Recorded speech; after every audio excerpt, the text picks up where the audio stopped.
Hello सुकून FM के दोस्तों, कैसे हैं आप सभी दोस्तों। सुकून एफएम चैनल को ज़्यादा से ज़्यादा शेयर करो और कमेंट करके बताते रहो कि कहानियाँ आपको कैसे लग रही है। आज हम सुनने जा रहे हैं लव हैकर कहानी का एपिसोड नंबर 8। दोस्तों, अगर कहानी में दम लगे तो एक लाइक ज़रूर करना और कमेंट करके ज़रूर बताना जो नई कहानी हम शुरू करने जा रहे हैं, रोमियो एंड जूलियट, तो वो आपको किस समय हम सुनाएं। आप कमेंट करके ज़रूर बताना। चलिए, लव हैकर के 8वें एपिसोड में मैं मनदीप आपका फिर से स्वागत करता हूं। शुरू करते हैं कहानी। आरोही ने कार्तिक को फोन कर दिया कि वो उसके घर पर उसको लेने के लिए आए, और वो भी गाड़ी में। उसके बाद वो गेमिंग जोन से बाहर निकला और अपने घर की तरफ चला गया। कार्तिक लगभग 20 मिनट में घर पहुंच गया। जैसे वो लिविंग रूम में पहुंचा, उसको लिविंग रूम में प्रकाश और रोशनी बैठे दिखाई दिए। वो दोनों बैठे टीवी पर इंडिया पाकिस्तान का मैच देख रहे थे। उसने लिविंग रूम में दाखिल होते हुए प्रकाश से पूछा, पापा, गाड़ी की चाबी कहाँ है? उनके घर में एक ही गाड़ी थी, जो प्रकाश की थी, और राघव अपनी गाड़ी लेकर चला गया था। प्रकाश ने उसकी बात का जवाब देते हुए कहा, बेटा मेरे बेडरूम में जाओ, साइड टेबल पर पड़ी है। ये कहने के बाद वो वापस टीवी में मैच देखने लग गया। वहीं कार्तिक की बात सुनते ही वो बेडरूम की तरफ चला, लेकिन तभी दिव्यानी ने उसका रास्ता रोक लिया।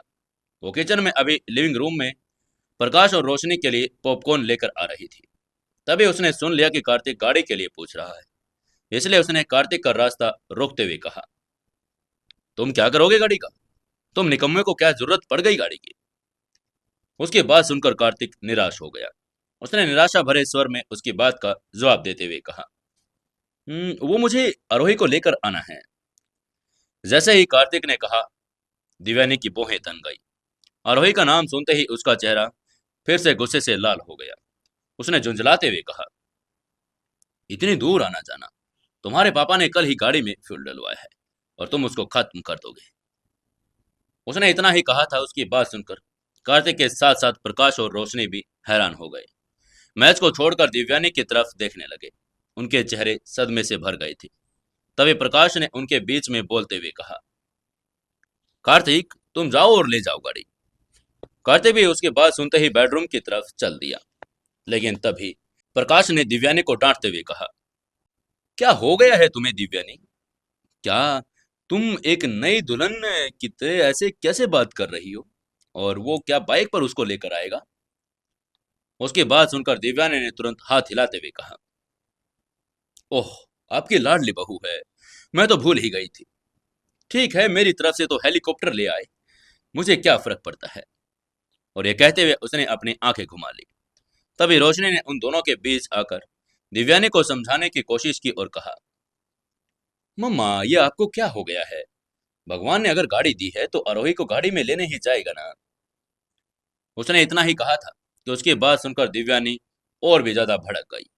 उसने गुस्से में उन दोनों के आगे अपने हाथ जोड़ दिए और झुंझलाते हुए कहा, ठीक है, ठीक है, मैं क्या ही कर सकती हूँ। तुम्हारा जो मन करे वो ले आओ। ट्रक ले जाओ, गाड़ी ले जाओ, ट्रेन ले जाओ, जैसा तुम्हारा दिल चाहे। तुम्हारे बाप के तो पेट्रोल पंप है ना 10-15, क्या ही दिक्कत है, जाओ।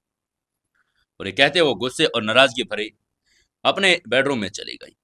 उसने प्रकाश और रोशनी का मूड पूरी तरह से खराब कर दिया था। दोनों अब मैच को छोड़कर हैरानी से उसकी तरफ ही देख रहे थे। वहीं कार्तिक तो गाड़ी की चाबी लेकर आरोही के घर की तरफ निकल ही चुका था। आज उसको पहली बार दिल्ली की सड़कों पर इतना ट्रैफिक दिखा था, या फिर यूं कहें कि वो हमेशा ट्रैफिक देखता था, लेकिन वीकेंड पर होने की वजह से उसको कभी ट्रैफिक महसूस नहीं हुआ था। इस ट्रैफिक की वजह से जहां उसको आरोही के घर पहुंचने के लिए 30 मिनट लगने थे, वहीं उसको 1 घंटा लग गया। ट्रैफिक में उसका ध्यान बार बार फ्यूल मीटर पर जा रहा था। उसने देखा कि गाड़ी का टैंक आधा हो चुका था। उसने आरोही के घर पहुंचने से पहले ही पेट्रोल पंप पर गाड़ी रोकी और गाड़ी का टैंक फुल करवा लिया। उसके बाद वो सीधा आरोही के घर पहुंचा। उसके घर पर पहुंचते ही उसने टाइम देखा तो 8 बज चुके थे। आसमान में अंधेरा हो चुका था। उसने गाड़ी से नीचे उतरने से पहले आरोही को कॉल किया और दरवाजा खोलने के लिए कहा। वो गाड़ी से उतरा और दरवाजे की तरफ चल दिया। वो दरवाजे के पास पहुंचा ही था, आरोही ने तुरंत दरवाजा खोल दिया। दरवाजा खोलते ही आरोही ने देखा कि कार्तिक ने ब्लैक शर्ट और ब्लैक डेनिम पहनी हुई थी, लेकिन उसके बाल बिखरे हुए थे। शर्ट के ऊपर के बटन भी खुले हुए थे। उसने शर्ट टक भी नहीं की थी। वहीं कार्तिक दरवाजे पर खड़ा उसे ही घूर रहा था, जैसे उसके कुछ बोलने का इंतजार कर रहा हो। आरोही भी उसकी आंखों में देखकर समझ गई कि वो क्या चाहता है। इसलिए आरोही ने जोर देते हुए कहा, थैंक यू कार्तिक। उसके मुंह से थैंक यू सुनने के बाद कार्तिक अंदर चला गया। लेकिन जैसे ही वो अंदर गया, वो आरोही ने उसको पीछे से आवाज दी, "ए, ए, ए, एक एक सेकेंड। कार्तिक उसकी आवाज सुनते ही वापस उसी की तरफ घूम गया। तभी आरोही ने उसकी शर्ट के बटनों की तरफ इशारा करते हुए कहा, प्लीज ये शर्ट के बटन बंद कर लो। उसकी बात सुनते ही कार्तिक ने एकदम चौंकते हुए कहा, क्या? उसको लग रहा था कि अब आरोही कुछ ज्यादा ही डिमांडिंग हो रही है। तभी आरोही ने अपनी बात को फिर से दोहराते हुए कहा, प्लीज बंद कर लो ना, अंदर सारे घर वाले हैं तो ऐसे अच्छा नहीं लगता। कार्तिक ने इस बार उसकी बात मान ली, लेकिन साथ ही निराशा भरी नजरों से उसी की तरफ देखने लगा। वो बटन लगाने के बाद फिर से अंदर की तरफ जाने लगा, लेकिन तभी आरोही ने उसको फिर से रोकते हुए कहा, प्लीज एक सेकंड, ये शर्ट भी टक इन कर लो। इस बार कार्तिक उसकी बात पर रिएक्ट किए बिना ही उसको ऐसे घूरने लगा। तभी आरोही ने दोबारा से रिक्वेस्ट करते हुए कहा, प्लीज कर लो ना। उसके इस तरह से रिक्वेस्ट करने पर उसने शर्ट को भी टक इन कर लिया। उसके बाद वो दोनों अंदर चले गए। कार्तिक वहां सभी घर वालों से अच्छे से बात भी कर रहा था। कुछ ही देर में ऐसे ही आपस में बात करने के बाद सभी डिनर करने लगे। शबनम उन सभी को सर्व कर रही थी। डाइनिंग टेबल के चारों ओर लोग बैठे थे। सानवी भी अपने हस्बैंड कुशल के साथ थी। तभी शबनम ने कुशल से कहा, अरे बिलाल बेटा, इसके तो रायता तो लो। कुशल ने कहा, जी जी मैं सब ले रहा हूँ। उसको रायता सर्व करने के बाद वो कार्तिक के पास गई। वो आज अपने दोनों दामाद को खुश करना चाहती थी, उनकी सेवा करके। तभी उसने कार्तिक की खाली प्लेट देखी, इसलिए उसने नाराजगी भरे स्वर में कहा, कार्तिक ये क्या है, तुम्हारी प्लेट तो खाली है। ये कहते हुए वो उसको खाना सर्व करने लगी, लेकिन कार्तिक ने उनको रोकने की कोशिश की और कहा, अरे अरे नहीं नहीं आंटी, इट्स ओके। और बस नहीं, मैं काफी अभी खा चुका हूँ। और हर बार वो शबनम को रोकने की कोशिश करता रहा, लेकिन शबनम रुकने का नाम नहीं ले रही थी। उसने उसकी प्लेट को दोबारा से भर दिया। जब वो नहीं रुकी तो कार्तिक ने निराशा भरी आंखों से हेल्प के लिए आरोही की तरफ देखा, लेकिन आरोही भी उससे नजरें चुरा रही थी। तभी दशरथ ने कार्तिक की तरफ देखते हुए कहा, तो क्या सोचा कार्तिक? उसकी बात सुनकर कार्तिक ने हैरान होते हुए पूछा, जी जी। दशरथ ने अपनी बात को आगे बढ़ाते हुए पूछा, अरे कार्तिक, अपनी जॉब और अपने करियर के बारे में।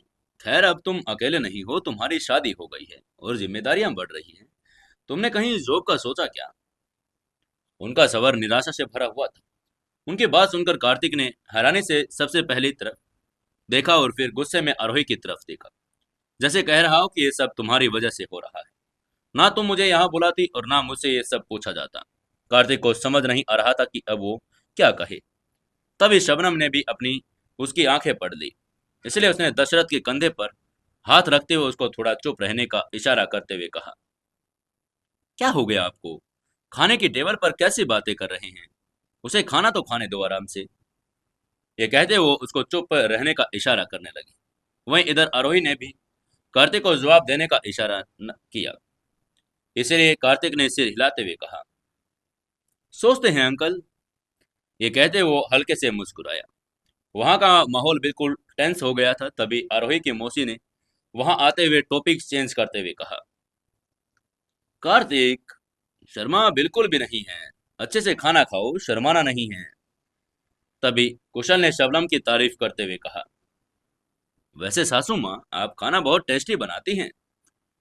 ये कहते हुए उसने अपना निवाला अपने मुंह में डाल लिया। उसकी बात सुनते ही उसके बगल में बैठी सानवी ने कहा, अरे अभी तो आपने मम्मी के हाथ की बिरयानी और कढ़ाई पनीर नहीं ट्राई किए। उफ, क्या कमाल बनाती हैं। ये कहते हुए उनका मुंह पानी से भर गया। अब सभी फिर से हंसते हुए खाना फिर से खाने लगे। तभी शबनम ने सभी से पूछा, अच्छा बच्चों, ये बताओ खाने के बाद क्या चलेगा?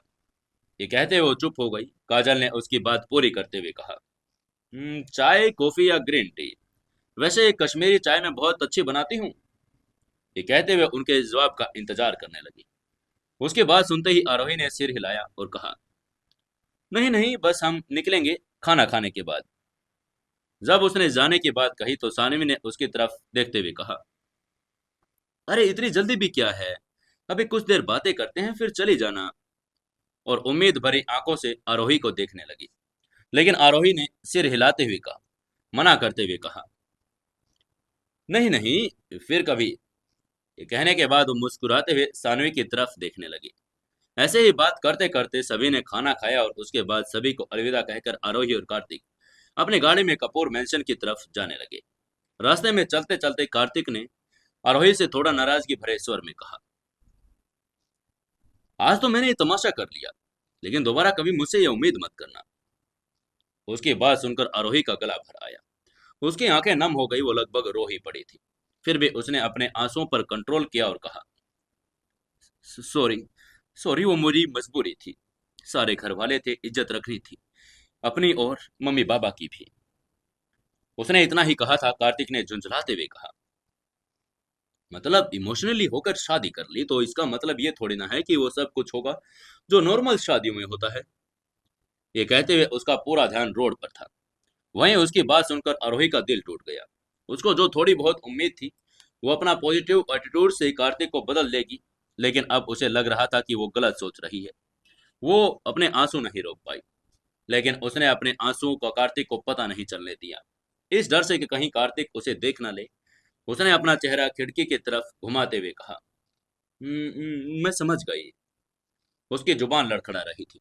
उसने खिड़की की तरफ देखते हुए अपने आंसू पोंछे और खुद को थोड़ा संभालते हुए वापस कार्तिक की तरफ देखते हुए कहा, दोबारा शिकायत का मौका नहीं मिलेगा। अब आना होगा तो मैं खुद ही आ जाऊंगी। ये कहते हो फिर से दूसरी तरफ देखने लगी। ऐसे ही बात करते करते वो लोग कपूर विला पहुंच गए। दोनों गाड़ी से उतरे और अंदर चले गए। सभी लोग अभी भी लिविंग रूम में बैठे थे। आरोही ने सभी को प्रणाम किया और वो अपने रूम की तरफ जाने लगी। तभी प्रकाश ने उसको आवाज देते हुए कहा, बेटा, हमें यहाँ आकर नहीं मिलोगी, मुझे और अपनी सासू माँ से। आरोही ने उसकी बात सुनते ही माफी मांगते हुए कहा, जी जी सॉरी, मैं अभी आती हूँ। और वो दोनों के पास चली गई। उसने दोनों का आशीर्वाद लेने के लिए, दोनों के पैर छूने के लिए आगे बढ़ गई। उसने पहले प्रकाश के पैर छुए, फिर तेजी से वो जैसे ही दिव्यानी की तरफ मुड़ी, लेकिन दिव्यानी ने उस पर ध्यान ही नहीं दिया। वहां से अपने रूम की तरफ चल पड़ी। उसने चलते चलते कहा, मैं तो जरा जल्दी सो जाऊंगी क्योंकि सुबह देर हो जाती है। वैसे भी आज मेरा थोड़ा सिर दर्द कर रहा है। ये कहते वो अपने कमरे में चली गई। वहीं आरोही भी उसके इस हरकत से समझ गई थी कि वो उसको इग्नोर करने की कोशिश कर रही है। तभी प्रकाश ने उसकी तरफ देखते हुए कहा, बेटा बैठो ना। वो समझ गया था कि दिव्यानी के इस बिहेवियर से आरोही थोड़ा उदास हो गई है। उसने जल्दी से उसका ध्यान भटकाने के लिए कहा, अच्छा ये बताओ घर पर सब कैसे हैं? आरोही ने तुरंत कहा, जी जी वो सब ठीक हैं।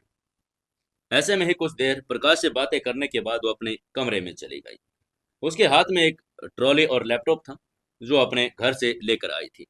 लेकिन जैसे ही वो अपने बेडरूम में गई, उसने देखा कार्तिक का सामान वैसे का वैसा इधर उधर बिखरा हुआ था जैसा पहले था। उसने सामान उसके सही ठिकाने पर लगा दिया था। इसी दौरान कार्तिक नहा रहा था। जब तक आरोही ने पूरा रूम मैनेज किया, वैसे ही कार्तिक नहाकर बाथरूम से बाहर आ गया। उसके बाथरूम से निकलते ही आरोही नहाने के लिए बाथरूम में जाने लगी। वहीं कार्तिक हेयर ड्रायर से अपने बाल सुखाने लगा। आरोही जैसे ही बाथरूम के अंदर दाखिल हुई, उसने देखा कि कार्तिक के कपड़े नीचे फर्श पर बिखरे पड़े हैं। गीला तौलिया वॉश बेसिन पर पड़ा है और पूरा बाथरूम गीला है। ये देखकर आरोही ने बाथरूम में चिल्लाते हुए कहा, ये बाथरूम का क्या हाल बनाया है तुमने? लेकिन बाहर कार्तिक को उसकी आवाज सुनाई नहीं दे रही थी। हेयर ड्रायर से निकल रही हवा के प्रेशर की वजह से उसकी आवाज नहीं सुनाई दे रही थी। आरोही ने जब देखा कार्तिक कोई जवाब नहीं दे रहा है, तो उसने दोबारा से चिल्लाते हुए कहा, आवाज आ रही है मेरी? लेकिन इस बार भी कोई जवाब नहीं आया। उसको बस हेयर ड्रायर के प्रेशर की आवाज आ रही थी। उसने चिढ़ते हुए बाथरूम से निकलते हुए कहा, क्या मेरी आवाज नहीं आ रही? तभी उसकी आवाज कार्तिक को सुनाई दी। उसने हेयर ड्रायर बंद किया और उसकी तरफ पलटते हुए पूछा, क्या हुआ? आरोही ने तुरंत जवाब दिया, ये बाथरूम का क्या हाल बनाया है? कोई भी चीज अपनी जगह पर नहीं है। गंदे कपड़े फर्श पर पड़े हैं। उसने इतना कुछ कहा लेकिन कार्तिक को कोई फर्क नहीं पड़ा। उसने बस आगे से इतना ही कहा, पड़े हैं तो उठा लो। ये कहते हुए उसने दोबारा से हेयर ड्रायर ऑन किया और अपने बाल सुखाने लगा। वहीं आरोही दोबारा से मुड़ी और बाथरूम में जाने लगी। लेकिन जैसे ही वो अंदर घुसी, उसने ध्यान से बाथरूम को देखा और वो अंदर नहीं जा पाई। वापस बाहर निकल गई। उसने बाहर निकलते हुए फिर से चिल्लाते हुए कहा, टूथपेस्ट कहाँ रखा है? और शैम्पू का ढक्कन भी। और ये फर्श पर बुरी तरह से गिला पड़ा हुआ है। ये क्या किया है? उसकी बात सुनकर कार्तिक ने फिर से हेयर ड्रायर बंद किया और उसकी तरफ पलट गया। उसने आरोही के थोड़ा सा पास जाते हुए कहा, देखो, जब नहाते हैं ना तब बाथरूम गीला होता है। अब तुम्हारे बाथरूम में आता होगा ऐसा पानी जो गीला ना करे। आरोही उसकी बात सुनकर उलझन में पड़ गई। उसकी भौहें सिकोड़ते हुए उसने कहा, तो एटलीस्ट नहाने के बाद वाइपर से सुखा भी सकते हैं ना? लेकिन कार्तिक ने हाथ हिलाते हुए लापरवाही से कहा, वाइपर अंदर ही है, तुम्हें सूखा चाहिए तो सुखा लो। ये कहने के बाद वो अपने कंप्यूटर की तरफ जाने लगा।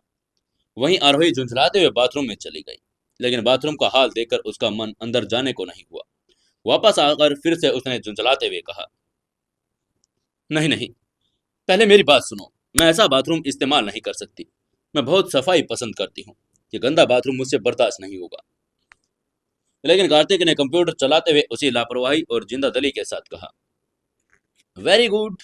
अब एक काम करो और कोई बाथरूम जाकर ढूंढ दो जो हर वक्त सूखा रहे तुम्हारे लिए। अब तो ठीक है ना? तभी उसके दिमाग में एक और आइडिया आ गया। उसने मजाकिया अंदाज में कहा, बल्कि एक काम करो, कोई नया बाथरूम बनवा लो। ये कहने के बाद वो वापस अपने कंप्यूटर पर लग गया।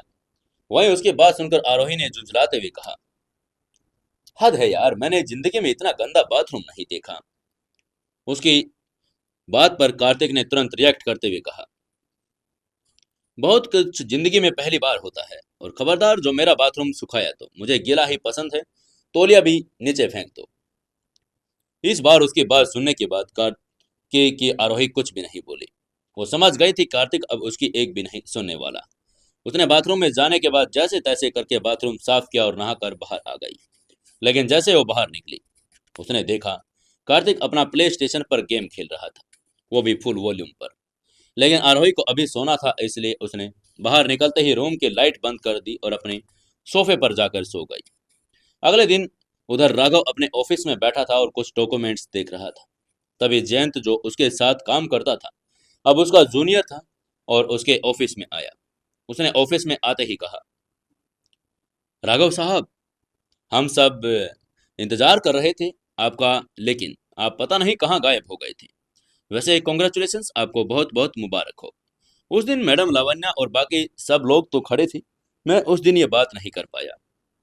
ये कहते हुए उसने गहरी सांस ली और वहीं राघव ने भी अपने रीडिंग ग्लास उतारे और उसकी तरफ देखने लगा। जयंत ने अपनी बात को जारी रखते हुए कहा, वैसे एक बात है राघव साहब, हाथ बहुत ऊंचा मारा आपने। किसी को कानो कानो खबर भी नहीं हुई, चोरी छुपे शादी हो गई। वैसे एक बात बताओ, मैडम लावण्या को पटाया कैसे? वो तो किसी को अपने पास आने भी नहीं देती थी। ये कहने के बाद वो मुस्कुराते हुए राघव को देखने लगा। राघव भी कुछ बोल नहीं रहा था। कुछ देर के लिए पूरे कमरे में खामोशी छा गई। कुछ देर सन्नाटे के बाद आखिरकार राघव ने उसको बाहर जाने का इशारा किया और कहा, जयंत, मैं भी बहुत बिजी हूँ, बाद में आना। उसकी बात सुनकर जयंत हक्का बक्का रह गया। हैरानी से उसकी तरफ देखने लगा। वो दोनों बहुत अच्छे दोस्त थे, इसलिए जयंत को समझ नहीं आ रहा था कि राघव उसके साथ अब ऐसा बिहेवियर क्यों कर रहा है। लेकिन जब राघव ने जाने के लिए कह दिया तो वो यहाँ रुक भी नहीं सकता था, इसलिए वो चुपचाप वहां से जाने लगा। लेकिन तभी राघव ने उससे आगे कहा, और हाँ, ऑफिस का एक डेकोरम होता है, उसे फॉलो किया जाए तो बहुत अच्छा होगा। अगली बार अगर मुझसे मिलना हो तो मेरी असिस्टेंट से पूछना। अगर वो अंदर भेजे तो ही आना, नहीं तो तुम्हारे साथ अच्छा नहीं होगा। समझ गए ना? ये कहने के बाद वो ठंडी निगाहों से उसे देखने लगा। जयंत को भी अब शर्म आने लगी थी। राघव ने उसकी अच्छी खासी इंसल्ट कर दी थी। उसको वहां से खड़े होते हुए उसने कहा, जी सर, आगे से ध्यान रखूंगा। और ये कहते हुए जाने के लिए दरवाजे की तरफ मुड़ा और चल दिया। लेकिन तभी राघव ने फिर से पीछे से आवाज लगाई और कहा, और सुनो। जैसे ही जयंत ने पीछे मुड़कर देखा तो राघव ने एक कॉफी का कप की तरफ इशारा किया। वो कॉफी कप कार्तिक अपने हाथ में लेकर अंदर आया था। जयंत ने शर्मिंदा होते हुए कप उठाया और वहां से बाहर निकल गया। उसके ऑफिस से जाते ही राघव का फोन बजा। उसने जब फोन की स्क्रीन देखी तो लावण्य का कॉल था। लावण्य का कॉल देखते ही उसके चेहरे पर मुस्कान आ गई। उसने कॉल अटेंड करते हुए कहा, हेलो डार्लिंग। तभी उधर से लावण्य की प्यारी सी आवाज आई, रघु कहाँ हो तुम? राघव आज सुबह सुबह ही ऑफिस आ गया था। लावण्य अभी भी सो रही थी। राघव ने तुरंत उसकी बात का जवाब देते हुए कहा, मैं ऑफिस आया हूँ। मैंने मेड को बताया था तुम सो रही थी। उसने तुम्हें बताया नहीं क्या? दूसरी तरफ से लावण्य ने कहा, हाँ उसने मुझे बता तो दिया था, लेकिन तुम्हें इतना काम करने की क्या जरूरत है? थोड़ा रेस्ट कर लेते डार्लिंग। राघव उसकी बात सुनकर हंस दिया। उसने मन ही मन में खुद से कहा, एंजॉय कर रहा हूँ इस पोजीशन को। खुद को यकीन दिला रहा हूँ जो कुछ मैं डिजर्व करता था मुझे मिल चुका है। वो ये सब सोच ही रहा था। उधर से लावण्य ने कहा, अच्छा सुनो, शाम को जल्दी आ जाना। डैडी जा रहे हैं वापस, उन्हें सी ऑफ करने के लिए चलना है। राघव ने सिर हिलाया और कहा, यस, जैसा तुम कहो डार्लिंग। तभी उधर से लावण्य ने एक और खुशखबरी सुनाते हुए कहा, और मुझे हमारे हनीमून के लिए 2 टिकट भी मिल गए हैं। सो मैंने प्लानिंग की है, हम पहला स्टॉप पेरिस में करेंगे और उसके बाद हम देख लेंगे कहाँ जाना है। राघव ने मुस्कुराते हुए कहा, इट्स वाव अमेजिंग। वहीं लावण्य ने खुश होते हुए कहा, finally I will get a chance to make memory with you. इधर जब दोनों ऐसे ही फोन पर अपने हनीमून की प्लानिंग कर रहे थे तभी उधर आरोही भी जाग गई थी। रूम में एक बुक पढ़ते हुए इधर उधर घूम रही थी। तभी उसके पास रोशनी आ गई। वो उसके लिए चाय लेकर आई थी। रोशनी ने कमरे के अंदर आते हुए आरोही से कहा, हेलो, गर्मा गर्म चाय। ये कहते हुए उसने चाय का कप आरोही को थमा दिया। आरोही ने भी चाय का कप लेकर मुस्कुरा कर कहा, थैंक यू। रोशनी ने मुस्कुराते हुए उससे पूछा, कैसी हो, क्या कर रही हो?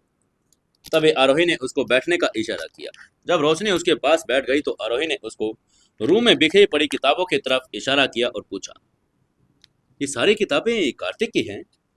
उसकी बात सुनकर रोशनी की हंसी फूट पड़ी। उसने हंसते हुए कहा, कार्तिक को किताबों में कोई इंटरेस्ट नहीं, ये सारी किताबें तो पापा की हैं।